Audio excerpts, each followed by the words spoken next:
Let me talk about the energy and gas front a minute here. One of the easiest ways, perhaps, to relieve some of the pressure on, look, it's not just this country that's experiencing rising energy prices. It's all of Europe. It's really a lot of the world. If a country that we provide an extraordinary amount of defensive weaponry to, an extraordinary amount of support to, and I'm speaking of Saudi Arabia, who could essentially turn the dial tomorrow if they wanted to. We know this with OPEC nations. They're choosing to essentially be on the side of Putin on this one.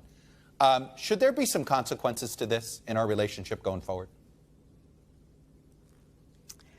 Well, I'm disappointed by that decision because I think it's a very short-term one that is not in anybody's interest, including theirs. So I would certainly do whatever I could that was available to me to try to be more persuasive, if you will, and Carrots to talk about sticks? some consequences.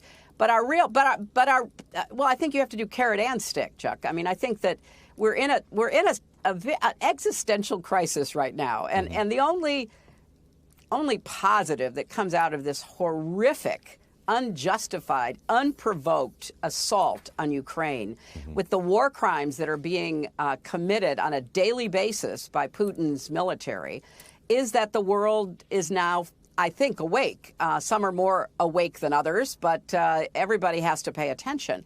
The real challenge on the energy front is to do everything we can to help Europe wean itself off. You know, when I was Secretary of State, I started something called the U.S.-EU Energy Council, and I'll admit, I had a hard sell with our European friends that I kept saying, look what Russia's already done, because at that point they'd already used energy as a blunt force for power over Ukraine and Eastern Europe. They'd cut off gas supplies to, force Ukraine and others to do their bidding.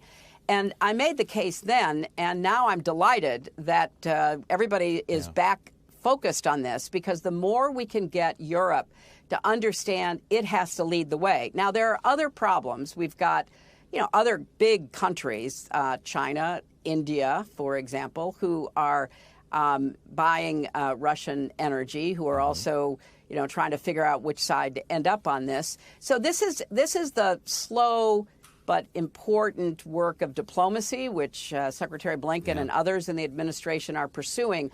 But I think we need to be putting more sanctions more quickly on more things to up the ante on Russia, and to try to bring more countries to the side of seeing that it's in their interest to support that.